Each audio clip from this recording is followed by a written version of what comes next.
ہارون صاحب، آپ سسٹم کی بات کر رہے تھے. جب بھی کسی چیز کو منظم کرنا ہوتا ہے ہمیں بہت سارے ساتھیوں کی تلاش ہوتی ہے. حکومت بنانے کے لیے بھی خان صاحب کو تلاش تھی، پھر اتحادین کے ساتھ ملے. مینگل صاحب کا کہا جاتا ہے بڑا امپورٹنٹ رول ہے اس میں، ان کو بھی لایا گیا. یہ ہر بار مینگل صاحب ناراض ہو جاتے ہیں. آخر وہ 6 نکات کیوں نہیں پورے کر دیتے؟ اس میں مسئلہ کیا ہے؟ اس کے اندر کیوں نہیں وہ نہیں پورے ہو سکتا ہے؟ کیوں ایسا کیا ہے وہاں پہ؟ میں بتاتا ہوں. مثلاً ایک نقطہ کو لے دیں، لاپتہ افراد کو. ویسے تو یہ ہے کہ بھائی میرے خیال میں جو مجھے محسوس ہوتا ہے، جی میں نہ میری اختر مینگل صاحب سے بات ہوئی، نہ میں نے اس علاقے میں گیا. یہ تو تفصیلی گفتگو سے اندر جو تاثر ہے ساری چیزوں سے واضح ہوتا ہے کہ بھائی وہ ایک پارٹی کے سربراہ ہیں، قبیلے کے سردار ہیں، ان کو لوگوں کو جابز ملنی چاہیے. گوادر کے حوالے سے انہوں نے بات کی ہے. ٹھیک ہے، جابز ملنی چاہیے، ان کی کوئی فرمائشیں پوری ہونی چاہیے. وہ چیف منسٹر رہے ہیں. میں ویسے کسی بلوچ سردار سے آج تک نہیں ملا جس کی خواہش نہ ہو. بعض تو کہہ ہی دیتے ہیں، جس زمانے میں ایک کور کمانڈر ہمارے دوست سے کہ ذرا میرا ذکر کر دیں، میں چیف منسٹر کے لیے. دو سردار ایسے تھے کہ میں چیف منسٹر کے لیے موجود ہوں. میں نے کہا دل میں کہا کہ میرے انتظار میں بیٹھے ہیں کہ میں ریکمنڈ کروں تو وہ آپ کو چیف منسٹر بنوا دیں، یا ان کے اختیار میں بھی ہے کہ نہیں ہے. جابز کا مسئلہ ہے. اب وہ دیکھیے بلوچستان، دیکھیے نا، ایک تعلیم نہیں ہے. اور تعلیم کیا ہو، ٹیچروں کو تو قتل کر ڈالا. پسماندگی بھی بہت ہے. اچھا، علاقہ بہت وسیع و عریض ہے، ہزاروں سال سے پسماندہ ہے. ایک دفعہ میں نے ایک چیف آف آرمی اسٹاف سے کہا تھا کہ بلوچستان پہ گفتگو کر رہے تھے جرنلسٹ 20-30 کہ اگر وہاں سے اللہ کرے سونا نکل آئے اور وہ سارا ہی لے جائے، فرض کیجئے بلوچستان یا میجر حصہ لے جائے، تو انویسٹمنٹ تو خیر مرکز کی ہوگی، تو کچھ حصہ اسے بھی ملے گا. تو وہ امیر ہو جائیں گے تو کس کا نقصان؟ ہمارا فائدہ ہے یا ہمارا نقصان ہے؟ ہمارے بھائی ہیں نا. تو نوکریاں وہاں کہاں سے کریں؟ فرانس سے آ کے تو نہیں نوکریاں کریں گے. یہ پنجاب سے، پختونخوا سے، سندھ سے لوگ جائیں گے، نوکریاں کریں گے اگر کوئی خوشحالی وجود میں آتی ہے. ہزاروں سال پرانی پسماندگی. ابھی 3 نسلیں پہلے تو خانہ بدوشی ختم ہوئی ہے بہت سے قبائل کی. یہ لاپتہ افراد کا مسئلہ. لاپتہ افراد میں ایسے ہیں، دیکھیے کہ ویسے 500 آدمی تو چھوڑ دیے 5000 میں سے، ایسے ہیں کہ بھائی اس کو پکڑا گیا ہے مشکوک حالت میں. اب اس سے جب تک معلوم نہ کر لیا جائے کہ وہ کن لوگوں کے ساتھ تھا، کوئی نیٹ ورک تھا، کیا تھا. پھر کچھ لوگ خود پہاڑوں میں چھپے ہوئے ہیں، کچھ لوگ افغانستان میں ہیں. اچھا، یہ مسئلہ جو ہے وہ اس میں بہتری تو آ سکتی ہے اور آنی چاہیے، مگر بیٹھ کے معلومات کے تبادلے کے ذریعے گفتگو کر کے اس مسئلے کو حل کیا جا سکتا ہے. کوئی شبہ نہیں ہے. اچھا، یہ ہمارے جو بلوچ بھائی ہیں ان میں خوبیاں بھی بڑی ہیں، بہت خوددار ہیں. آپ کسی بلوچ کو بھیک کے لیے پھیلا ہوا ہاتھ نہیں دیکھ سکتے. یہ بالکل صحیح بات. بالکل بڑے خوددار ہیں، حساس بہت ہیں، اچھے ہیں. اگر آپ ان کو سمجھتے ہیں ان کے ساتھ ڈیل کرنا آسان ہے. لیکن بٹر بھی بہت ہے. ایک دفعہ میں نے کہا، جب وہ ڈٹ کے، یعنی ہمیں بلایا، سٹیج پہ بٹھایا، سیمینار کیا اور جی بھر کے مذمت کی میڈیا کی. میں نے کہا ذرا ایک بات بتائیے، اتنے بلوچ سردار بیٹھے ہوئے ہیں، آپ کو پتا میں ذرا ادھار کم ہی رکھتا چکا دیتے ہیں آپ. میں نے کہا اتنے بلوچ سردار آپ میں سے کوئی اٹھے اور بتائے کہ اس نے بلوچستان کا بجٹ بڑھانے کے لیے کوئی سٹرگل کی ہو. میں نے کیا 3 برس مسلسل اور متواتر کہ علاقہ بڑا ہے، آبادی تھن ہے، فاصلے زیادہ ہیں، پسماندہ ہے، لہٰذا اس کے بجٹ کا حصہ آبادی کے تناسب سے نہیں ہو سکتا. یہ سندھ اور پنجاب کو سوٹ کرتا ہے، بلوچستان کے لیے ایکسٹرا ہونا چاہیے. پختونخوا کو بھی شاید، بلوچستان کو یہ سوٹ نہیں کرتا. آپ میں سے کسی نے کوشش کی ہے؟ مجھے تو خیر جانا تھا، بعد میں کوئی مذمتی تقریریں 1-2-4 ہوئیں. بھائی دیکھیے، کشمیر والے بجٹ کا بڑا حصہ ریزنیبل حصہ لے جاتے ہیں، شمالی علاقے والے لے جاتے ہیں. سڑکیں بنی، بجلی لگی، شرح خواندگی بہت بڑھ گئی، برسر روزگار لوگوں کا تناسب بڑھ گیا. ایک مطالبہ منوا لیتے ہیں، دوسرے پہ ڈٹ جاتے ہیں. بالکل صحیح کام کرتے ہیں اپنا، ایک کام کرا لیا.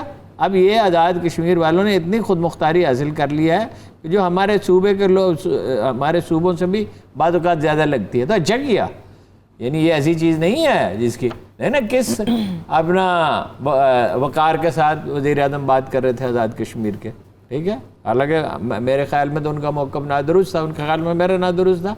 لیکن یہ آزاد کشمیر آئینی اصلاحات کی ان کو بھائی جدوجہد کے 1000 طریقے ہیں، شائستہ جمہوری طریقے، دباؤ ڈالنا چاہیے اپنے حقوق کے لیے، یہ تو بات ٹھیک ہے، ان کے مطالبات جو جائز مطالبہ ہیں ان کے لیے دباؤ ڈالنا چاہیے۔ ناجائز کون سے ہیں ہارون صاحب؟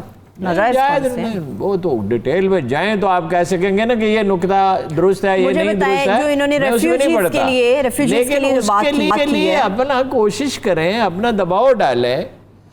بھائی بلوچ ہی ہوتا ہے نا وزیر اعلیٰ، انہی کا آدمی ہوتا ہے نا، اور جب تک وہ ہوتا ہے اس وقت پھر جو ایک بہت دکھ پہنچایا انہوں نے، بھائی وہاں یہ بلوچوں کا کوئی شعار نہیں رہا کبھی تاریخ میں کہ مہمانوں کو قتل کیا جائے۔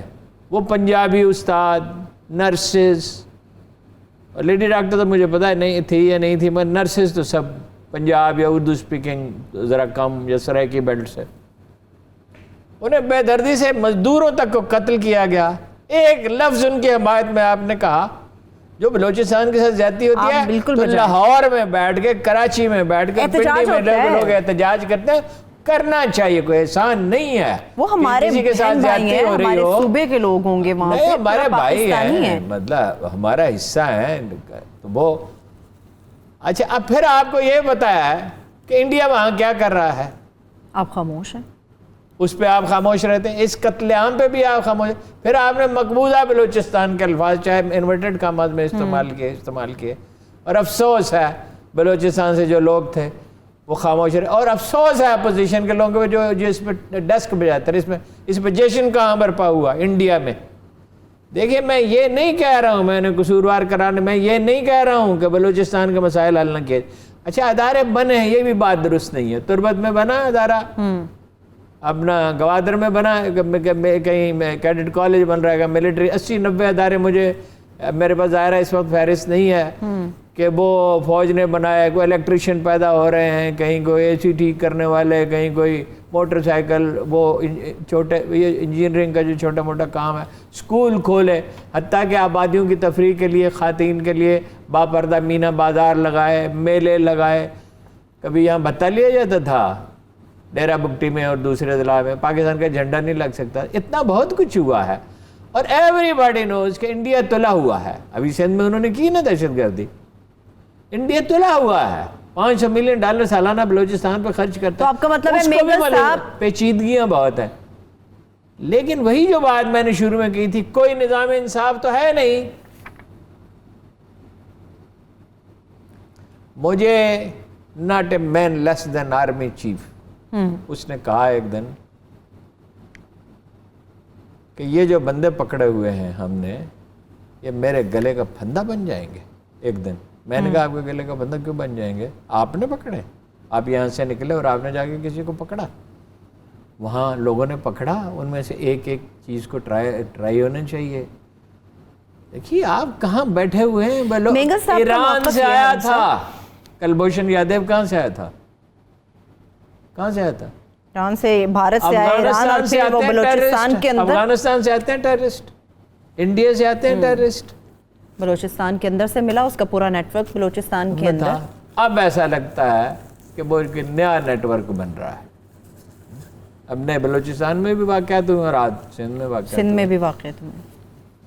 معاشرہ انصاف پہ قائم رہتا ہے، تمام انسانی تاریخی تجربہ یہ ہے، یہی اللہ کی کتاب کہتی ہے۔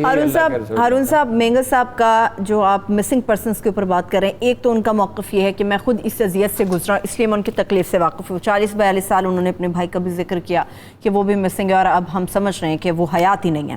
دوسری بات یہ ہے کہ وہ کہتے ہیں جو پتا کس زمانے میں ہوا تھا، 40-42 سال پیچھے وہ جاتے ہیں، صاحب کے زمانے، لیکن جواب تو وہ بھی کا مانگ رہے ہیں نا ابھی مسنگ پرسن۔ وہ کہتے ہیں موجودہ حکومت اس چیز کے اوپر وہ تو چڑھائی فوج چڑھا دیتے انہوں نے تو بلوچستان میں بھٹو صاحب۔ اور ان کا مسئلہ، اور ان کے والد گرامی جو ہیں وہ وزیر اعلیٰ تھے، اور ان کے والد جو ہیں وہ ان سے سیاسی طور پہ کسی کا کتنا اختلاف ہو، انہیں بہت ایک نوبل آدمی سمجھا جاتا ہے دولہ مینگل۔ ٹھیک، مجھے بتائیں افغانی مہاجرین کے حوالے سے کہتے ہیں، ان کا بھی ایک نقطہ ان کے اندر شامل ہے ان کے پوائنٹس میں کہ ان کو آئی ڈی کارڈز وغیرہ کا ان کا اجرا کیا جائے۔ ٹھیک ہے، یہ مسئلہ بھی حل ہونا چاہیے، لیکن درست بات ہے، وہاں تو یہ اتنی سنگین صورتحال تھی کہ یعنی مردم شماری دشوار لگتا تھا کہ بہت مشکل ہوگی، تو میں نے کور کمانڈر سے پوچھا کہ مردم شماری، انہوں نے کہا انشاءاللہ کر لیں گے، کر لی. تو یہ بات درست ہے ان کی.